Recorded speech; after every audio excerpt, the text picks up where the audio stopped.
It's a big week Wow. for me. Yeah, I know. It's in my contract. No more than 3 days. All right. Well, it's great to have you today, Pete. Thank you, guys. And we're going to celebrate some of St. Patrick's Day a little later on in the morning, but we've got some serious news to start with, and it's a Fox News alert. Moments ago, police confirming 6 people have died after that walkway, that bridge, collapsed in Miami on traffic. The 950-ton walkway crashed down onto 8 lanes of traffic just a few days after it was installed. 10 people were hurt. Our own Laura Ingle is live in Miami with the breaking developments. Laura, good morning. Good morning, guys. Well, investigators have been working very carefully through the night on what is left of this pedestrian walkway that is left into just this big crumpled of heavy concrete and metal. I want to have our cameraman Ben push in and show you the scene that we have been able to see over the last few hours. Heavy machinery brought in to get through what is obviously a very, very big task. The death toll has gone from a reported 4 to a confirmed 6. Police here say some bodies have been removed, others have not. And now victim advocates are working with the family members of those who have been identified who were just simply driving down this street when that 950-ton bridge came crashing down on them. National Transportation Safety Board teams are here now. They're helping with the investigation. FBI here as well, OSHA and local law enforcement all trying to find out exactly how this happened. Listen to this witness, how he describes what it sounded like. Some people were screaming for help. Some people were trying to get people to come over to try to assist. But of course, it's just something that you can't really help with. Now, this was a much celebrated project here in Miami, an over $14 million project at that, a 200-foot-long pedestrian bridge built in an innovative construction method known as accelerated bridge construction. You're going to hear a lot about that. It's called ABC. That walkway was to be built on the side of the road. It was built on the side of the road, and it was swung into place with these big, heavy cranes over the weekend on Saturday morning. That was to be meant to connect the Florida International University with the city of Sweetwater. Miami-Dade police confirm this has moved to a recovery effort now, and this bridge is very vulnerable. The entire bridge is in jeopardy. What the engineers were so concerned about last night during the operational brief, it's that how are they going to approach this bridge in a tactical way where it doesn't harm the rescuers and at the same time. And of course, there's a lot of questions about all of the people that were involved in the construction of this bridge and about this ABC method and about, were there any shortcuts that were made? A lot of people looking into that. The construction crews are standing by their work, saying this has never happened. We'll get into more of the history of those companies as we move through the morning. The NTSB expected to give us a briefing in just a few hours at 9 o'clock local. We will bring you the very latest as we continue to watch this scene developing here behind me in Miami. Terrible story. All right, Laura Ingle live in Miami. Thanks, Laura. The bridge was not supposed to open to pedestrian traffic for months, if not close to a year. And in fact, it sounds like the company that installed it, and this is something that is standard these days, where, busy traffic, you essentially drop a bridge into place that you build it on the edge. You do. And then you drop put it all place. together. Yeah. It sounds like they were doing some sort of a stress test yesterday. The bridge was not complete. They still had to put up towers that would have supported the cables. They weren't there, so now you got to figure out what went wrong. They'll investigate. But remember that bridge collapsed in Minnesota years ago? Yeah. This is everyone fears this. You stand on a balcony and you fear it. There's so many balconies in New York City. All these apartment complexes have it. And I do think about that sometimes when I step out on these balconies. You put faith in these engineers that they're going to do the right thing. Absolutely, you do. And in an era where a lot of our infrastructure is not what it should be or goes to the lowest bidder, you get a little concerned. Right. So we'll see what happens here. It's a terrible story. We'll keep you posted. Meanwhile, let's see. Jeff Sessions has got 11 hours to decide whether or not he's going to fire Andrew McCabe. Andrew McCabe was the former deputy FBI director. And the FBI, the Office of Professional Responsibility, said, FBI, you should fire him. Because what he did was he leaked sensitive information to the newspaper, and then he lied to the investigators about it. And now, on the heels of that decision, there are now officially a number of U.S. senators who are saying it's time for a special counsel because the FBI has broken the law. You had 2 House committee chairs that were asking for this, and now you have 4 senators, 4 Republican senators that are jumping on board. They sent a letter yesterday to the Attorney General saying we need a separate investigation. We need a special counsel. Even though the Inspector General who's investigating with the DOJ, even though we think he's a great guy, we don't think the DOJ should be investigating itself. Because keep in mind, the FBI is under the umbrella of the DOJ. Absolutely. And, you know, you look at a list of senators, you can, not that I want to label people, but some are seen as more partisan than others, and others are more. Grassley and Graham are not 2 necessarily that just come down on party lines. So for them to say we need a second special counsel because we don't trust what happened in the FISA process, we don't trust what happened in the Clinton email investigation, it raises a lot of eyebrows. This is what both of them had to say yesterday. Listen. We have all kinds of confidence in the Inspector General's work. We know he's a good person. We know he's doing good work. He's got a staff of maybe about 400. He can only bring in those people that are already in government to investigate. And this special counsel working in a team will give him the tools he needs to get all the information. That there were conflicts of interest, that there was political bias that may have resulted in giving Clinton a pass. The Steele dossier was paid for by the Democratic Party. Mr. Steele had associates in Russia that could have easily compromised him, and we believe the FISA warrant process was abused, and the reason we want a special counsel is I think crimes may have been committed. Okay, so there you've got those 2 senators laying out why there should be a second special counsel, special prosecutor, essentially. Keep in mind, this Inspector General, Michael Horowitz, can't talk to anybody who's left the Department of Justice. For instance, anybody in Hillary Clinton's circle from the State Department, they're gone. James Comey, can't talk to him. This guy doesn't have subpoena power, so they have made the case. Also, they said if the FBI decides, or if the Department of Justice decides not to appoint a second special counsel, we want in writing you to tell us why. In detail, they said. Yeah. Meanwhile, Nancy Pelosi had her weekly press conference yesterday. The self-proclaimed master legislator had this to say about the wall. Listen. I think the border, did you see it? How high it is and the rest of the presidency of the wall? I mean, really? In a civilized society, we'd do something like that? As obnoxious as it is? You know, that's a community there with a border running through it. Okay, we have a difference of opinion on that. But a wall that big, separating people, I mean, really? This is a big wall. Does she prefer a short wall? She prefers the people to be able to jump over it? She prefers no wall. I mean, let's be very, very clear. True. Her, Hillary Clinton, a lot of the Democrats are they should play that on a loop. That is the definition of the difference between Republicans and Democrats today. You have a president who says, I want borders, I want a country, I believe in the flag, all of those things. And the left says, no, no, no. Not only no wall, but you see those pictures of the president in front of the wall. They're offended by that. This idea that you would prevent illegal immigration and make sure that citizenship matters. That's not civilized society to I'll Nancy tell you what's Pelosi. offensive is crime, It's the drug flow, welfare fraud, MS-13. A wall would not be needed. The $25 billion of your taxpayers would not be needed to pay for the wall if all those problems were not in the United States of America. And this president's trying to prevent it. When he was running for president, Donald Trump highlighted the case of Kate Steinle, who was killed by Jose Garcia Zarate on that pier in San Francisco during the election year. Well, now his attorneys are coming out, and essentially he's saying, hey, okay, he accidentally killed her, but the president and the federal government have used my client as a national punching bag. Yes. He said, this case was highly publicized both locally and nationally. Almost immediately after the death of Ms. Steinle, then presidential candidate Donald Trump began to use Mr. Zarate as the symbol of dangers of illegal immigrants and the need for a wall between the United States and Mexico. Well, you know what?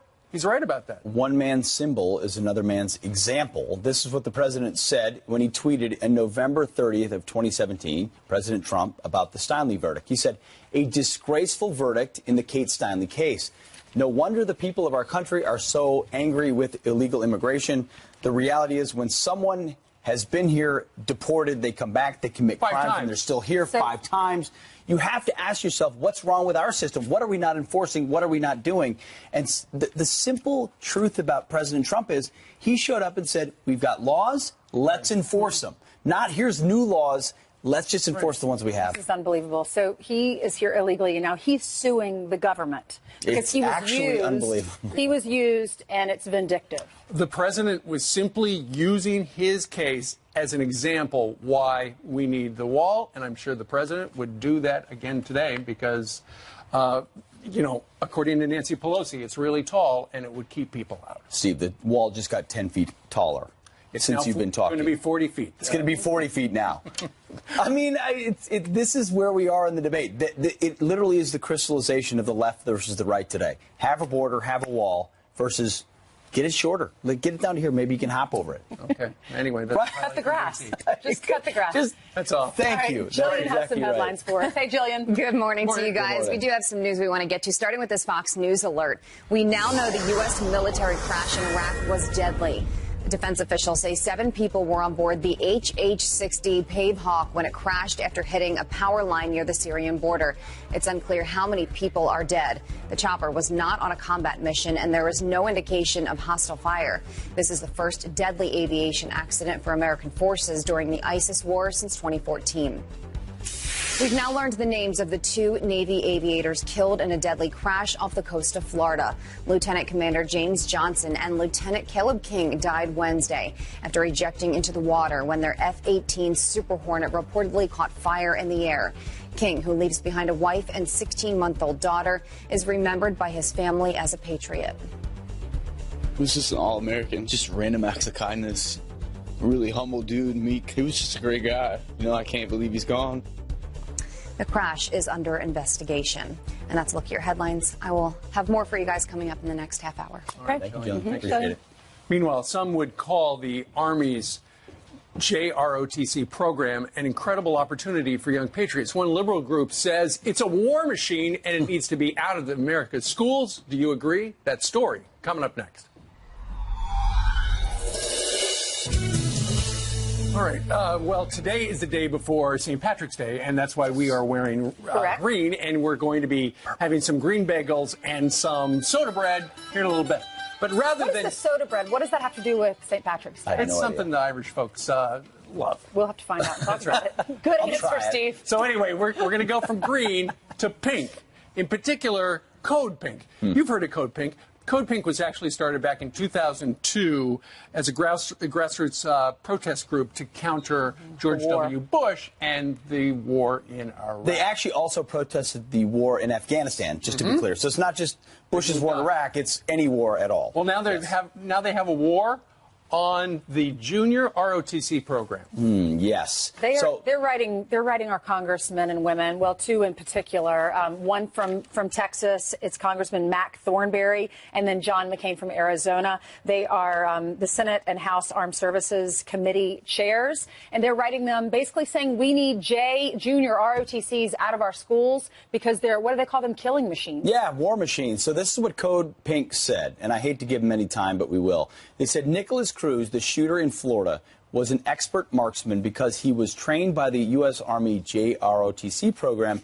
Tell Representatives Mac Thornberry and John McCain, chairs of those armed services committees, to take violence and war out of our schools, end the JROTC program. Right. Something they do not mention, however, on their webpage is Colton Hobb. And we told you his story. 17 years old, a junior at Parkland High School. He and some other members of the junior ROTC program ushered about 60 kids into a classroom and then took down Kevlar pads that they had used in training exercises and put them up against a big table so that if the shooter came into the room, they would have some measure of protection. He's a hero. And then you've got Peter Wang, 15 years old.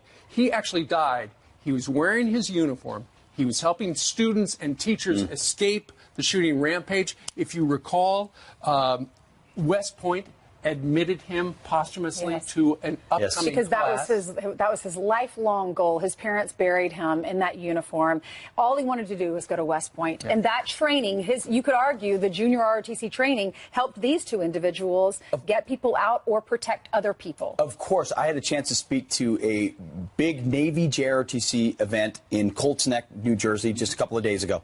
The men and women that wear that uniform as kids in high school, they apply to it. It's an honor. Of course. Patriotism, discipline, respect, conduct, all the values that they put in that program. They love this country. Some of them go on to serve in the military, but a lot of them do not.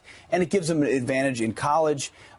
These types of programs shape the citizens that our nation needs going forward, who actually believe in something bigger than themselves. A war machine or a patriot machine? Or a patriot machine. Sign me up for either, but I'll take the patriot machine. And they do it at such a young age in high school. It's amazing. They have a great perspective. Let us know what you think about that. Meanwhile. Yes, President Trump slammed Oakland's mayor for warning illegal immigrants about ICE raids.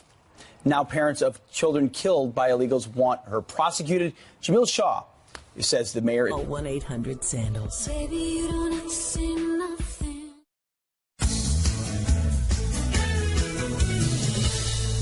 Here's some quick headlines for you. An illegal immigrant with protected status is facing 20 years in prison for supporting ISIS. His name is Vicente Solano from Honduras, pled guilty after his October arrest for plotting a bombing at a busy Miami mall. Solano pledged his allegiance to ISIS and told an informant that he wanted to go and join the terrorist group. The state of California taking their sanctuary status to a whole new level. The Senate Rules Committee appointing an illegal immigrant lawyer to be an advisor on college access and financial aid. Elizabeth Mateo was born in Mexico. She's the first person living in the U.S. illegally to be named to a statewide appointment. Steve? Okay, Ainsley, thank you. President Trump slammed Oakland, California Mayor Libby Schaaf for her warning to illegals before an impending ICE raid. And the mayor of Oakland goes out and notifies when ICE is going in to pick them up. And many of them were criminals with criminal records and very dangerous people. What happened, as an example, in Oakland was a disgrace to our nation. A disgrace to our nation. Well, now, Angel parents whose children were killed by illegals, are calling for the mayor to be prosecuted for her actions. Jamil Shaw Sr. lost his 17-year-old son, Jazz, in 2008 when he was murdered by an illegal on the way home from a football game. It's a terrible story. In that picture, you saw his father, Jamil Shaw Sr., who joins us right now live from Los Angeles. Jamil, good morning to you. Good morning, Steve. I'm sure that when you heard the news that the mayor had warned people who were in the country illegally, hey, I've heard there might be an ICE raid, you better hide. What did you think? You know, it was just disgusting, you know, because, you know, her job is to protect the citizens, the American citizens, you know, and for her to take a stand like that, she's allowing Americans to be murdered. I mean, she has blood on her hands because she could have easily just let them go into the jail system and capture those criminals, but she allowed them to come out and then for people to be murdered and raped and robbed and identity theft. That's all on her and people like her. I understand a number of the Angel parents like yourself would like to see her prosecuted. For what? Yeah, well, for aiding and abetting, you know, for putting our lives in danger. Because right now you're hearing everybody demanding to be safe in their schools and their communities. When our kids are murdered and we demand to be safe, we're all racist and we're all bigots. And, you know, because we know Trump supports us, we're all bad people. But when their kids are dead, then all of a sudden, you know, they're shutting down the city and they want all these gun laws and stuff like that. The guy who killed my son was on his third gun charge. But they don't care if illegal aliens carry guns and kill our kids. Jamil, you were sitting in Los Angeles, which is a sanctuary city in a sanctuary state. How many people in California actually like the fact that people who are in this country illegally can live there without fear of prosecution, being deported in many cases? Pretty much none of them. They have all these polls. I have never, my son been dead 10 years. I haven't been involved in no polls. I don't know anyone that's been involved in the polls. If they really want to know how we feel, take a vote in California and ask the people, do you want to allow illegals into our country? And you will find out that it's always no. Years ago, we voted against it, and they found a wacko judge to throw it out. A lot of black people are upset that L.A. is being rebuilt with illegal alien labor, and blacks are just being shut out. None of the black politicians care. All they care about is votes. We're just being sold out.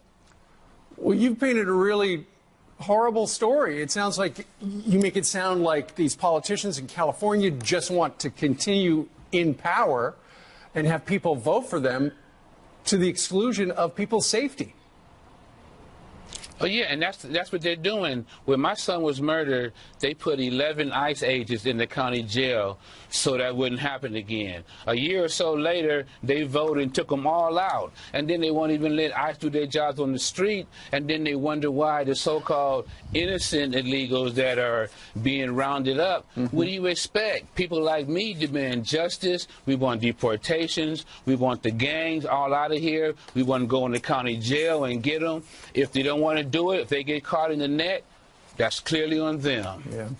Were you listening about 20 minutes ago? We played a soundbite with Nancy Pelosi yesterday, who said that she had seen the prototypes for the wall, and she said they were too tall. We don't have that in a civilized society. What do you think if of they that? would have had one, it was Nancy Pelosi, and she's crazy anyway, Nancy Pelosi, everybody knows she is. But if they would have had a wall like that, maybe the people who brought their illegal alien son over here to murder my son, it would never happen. But she doesn't care. But I guarantee you, if somebody in her family was murdered by an illegal, I guarantee you she would go hog wild building a wall to the moon if she had to. Well, you know how horrible it is. Personally, Jamil Shaw Sr. joined us today from LA with your story. Jamil, thank you.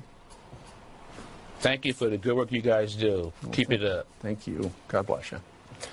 All right, it's 6:30 here in New York City on this Friday. Coming up, Colin Kaepernick may be making a comeback. The anthem-kneeling quarterback just spotted throwing a football. Could he be heading to your team? We're going to tell you what we know. Plus, Hillary Clinton's election excuse tour continues. His whole campaign, Make America Great Again, was looking backwards. Well, it's your shot of the morning. President Trump decorated with shamrocks, welcoming the Prime Minister of Ireland to the White House. U2 is the appropriate music. The Irish leader, keeping with St. Patrick's Day tradition, handing our commander-in-chief a bowl full of shamrocks. Bowl of shamrocks. The two men also spoke about the strong bonds between the U.S. and Ireland, which we in New York City know a lot about as well, and we're sort of getting in the spirit this morning. Did you know this? An Irish representative has been presenting the sitting U.S. president with shamrocks. These are warm. They're warm. In a box, now in a crystal bowl, every year since 1952. I know it. I didn't know that. Now, tonight, a lot of people, well, actually, probably at 10 o'clock in the morning, a lot of people here in New York are going to start drinking green beer. It's too early for that, but we've got some of the green bagels, and we've got the soda bread right there. I'll tell you, soda bread is not good. I like soda bread. Maybe you got a lot of butter on it. The thing about soda bread is rather than yeast, they use soda no, as the agent. And here's the thing, it became very popular with the Irish because, during the potato famine. You don't like it? I do like it, but I didn't have it down. You like it? Good. It's sweet. Ainsley, she tells the truth, but I don't know that right now she is. There's powdered sugar on the top. Yeah, it's so sweet. It's delicious. It has raisins in it. Why don't you like it? It's like cinnamon bread. So tomorrow is St. Patrick's Day, but we are celebrating a little early. All right. That's better than the bagel. There you go. We'll see you tomorrow. Meanwhile, it's very dry, but it's good. It is tasting better. Right. Jillian joins us with some news. Yes, I will get back to my soda bread in a minute here, but we do have some serious news we want to get to, so let's get you caught up on that. We are now getting a look at the surveillance video from outside Marjory Stoneman Douglas High School in Florida. On the day 17 people were gunned down inside. School resource deputy Scott Peterson was armed, but as you can see, stayed outside. The father of one of the victims is disgusted. My daughter was killed on the 3rd floor, so he had ample enough time to save everybody on the 3rd floor. Not only is he an embarrassment to every police officer that puts a uniform on, he's a coward, and he's also a liar. Peterson has since resigned. His attorney says Peterson thought the shots were coming from outside the school. President Trump hitting Russia with fresh sanctions for meddling in the 2016 election. White House Press Secretary Sarah Sanders announcing it's time for Russia to change its ways. I think you can see from the actions that we've taken up until this point, we're going to be tough on Russia until they decide to change their behavior. The White House also disclosing Moscow's attempt to hack the U.S. energy grid and said the sanctions would serve as punishment for other major cyber attacks. White House Press Secretary Sarah Sanders firing back at Hillary Clinton after saying this about President Trump's supporters. His whole campaign, Make America Great Again, was looking backwards. You know, you didn't like black people getting rights. You don't like women, getting jobs. Sanders saying those comments prove how disconnected Clinton is with the American people. I think that's a perfect example of why Hillary Clinton is not in the White House, and certainly I think shows her disdain for the millions and millions of Americans who came out and voted and supported President Trump and still support him today. Clinton making those comments in India this week, adding to her long list of excuses for losing the election. Rumors swirling after unemployed quarterback and Anthem kneeler Colin Kaepernick is seen doing drills in Texas. Some connecting it to the Houston Texans, but the team says they were unaware of the workout. In fact, no NFL scouts attended the session held by Kaepernick's personal coach.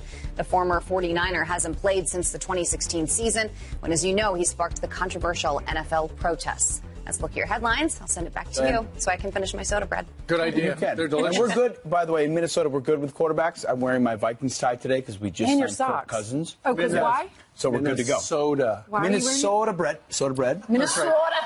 Okay, it all works. Yesterday, if you were watching Fox and Friends, Cooking with Friends, Janice Dean made pizza bagels with their children. I missed the pizza bagel segment.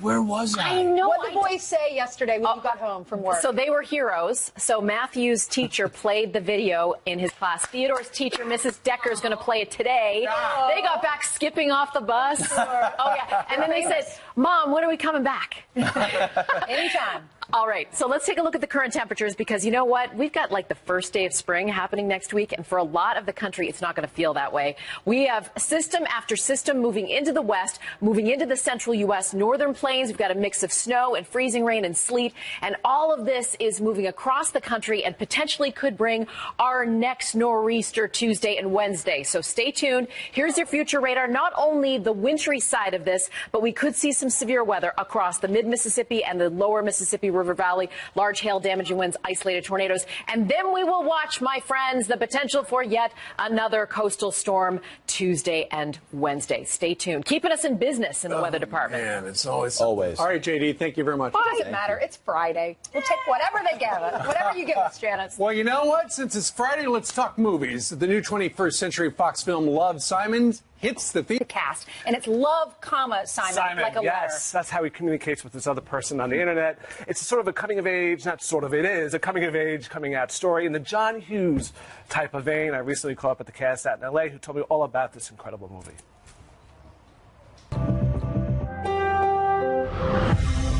My name's Simon. I'm just like you, except I have one huge secret. Hey! I like your boots. I said I like your boots. Goodbye. Nobody knows I'm gay. Love this movie, guys. Congratulations. Thanks. Where was this movie when I was growing up?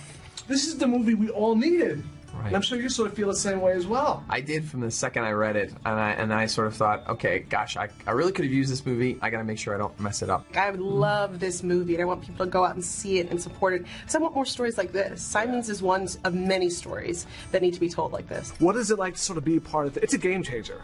I think that Greg was definitely aware of that. He grew up on films from the 80s, the John Hughes classics, and he's talked a little bit about sort of watching those films and seeing these couples kiss and kind of having to do the math in his head of like, where do I fit into all of this? So it's very cool to be having a film like that that's representative of a different experience. I'm done living in a world where I don't get to be who I am. I deserve a great love story.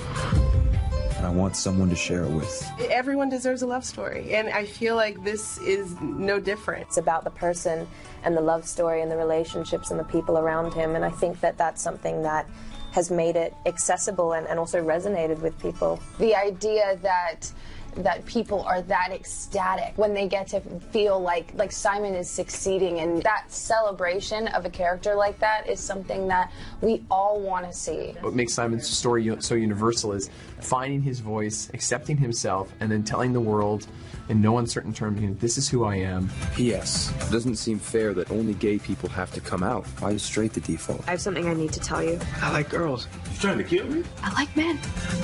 I'm straight. I'm heterosexual. Oh, God, help me, Jesus.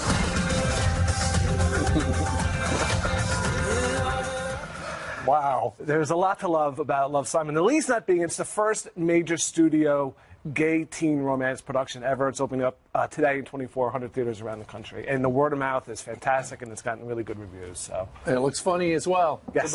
All right, stuff. Michael, thank you very much. Thanks, Michael. Appreciate it. All right, well, the left blasting Republicans, claiming attacks on Nancy Pelosi are somehow sexist.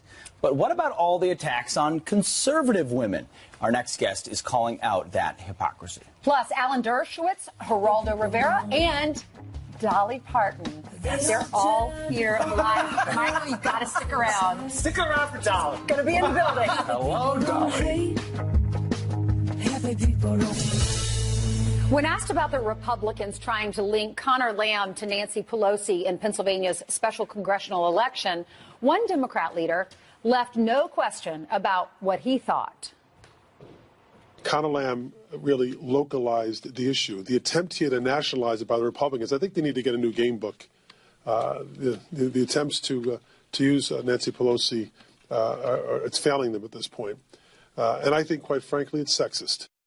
Why is it sexist to question a Democrat, but perfectly okay to criticize Republican women? Here to discuss is senior news producer at the Daily Signal and co-host of the Problematic Women, a podcast, Kelsey Harkness. Kelsey, thanks for being with us.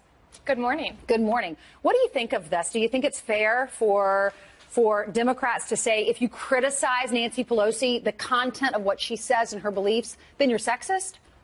Of course not. And I think the first thing that needs to be said is that if everything is sexist, nothing is sexist. And while this is the party that claims to champion women, when they launch around terms like sexism, when no sexism actually existed, it's actually detrimental and dangerous to women, because now Americans, when they hear these types of news stories, they're not going to believe women when real instances of sexism occur.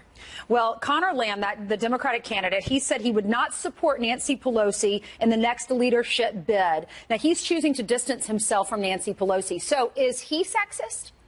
That's a very good question, because if Republicans are sexist for linking Nancy Pelosi to his election, I sure think that the man who is choosing to distance himself from Nancy Pelosi and choosing not to support her bid for leadership, it has to be sexist herself. Why is it okay for Democrats then to criticize female Republicans? Listen to this. We have some sound bites that we've butted together. 3 different senators, Democratic senators, criticizing Gina Haspel, who is the CIA nominee, director of the CIA nominee. Listen to this. To advance her now is really, in effect, a vote for secrecy in government. We'll look at her past record, but her commitment moving forward, it's an issue of concern. She clearly presided over a massive illegal operation. I'm sure those orders came down from above her, but that is no excuse. Kelsey, is this a double standard?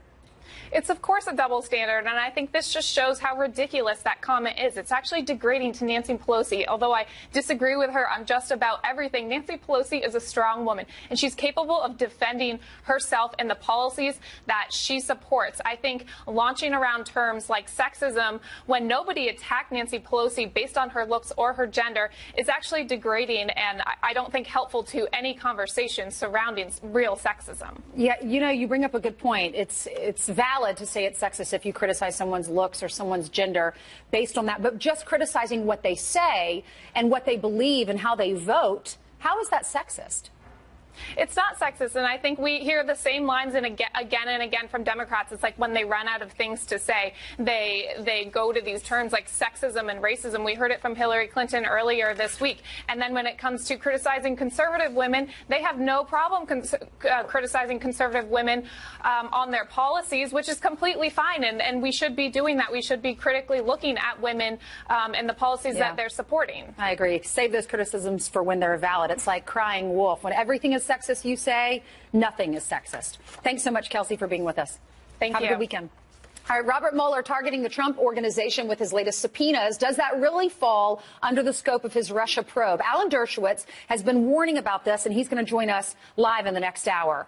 Plus, United Airlines accused of killing that dog right there by stuffing it in an overhead bin, then shipping a dog bound for Kansas all the way to Japan. Kurt the Cyber Guy flies every week. He's got tips to help keep your family pet safe while traveling. That's coming up next.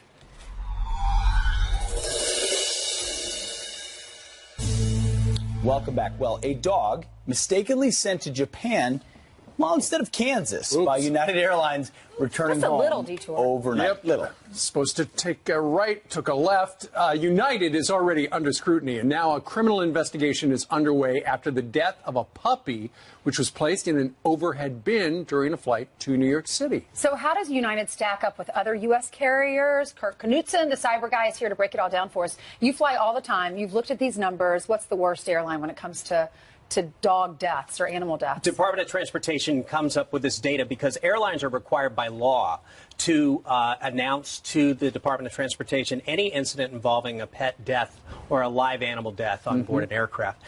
These things that happen are happening for some reason about 3 times more often on United Airlines, with 18 deaths reported in 2017. That's a higher number than all other U.S. domestic carriers combined.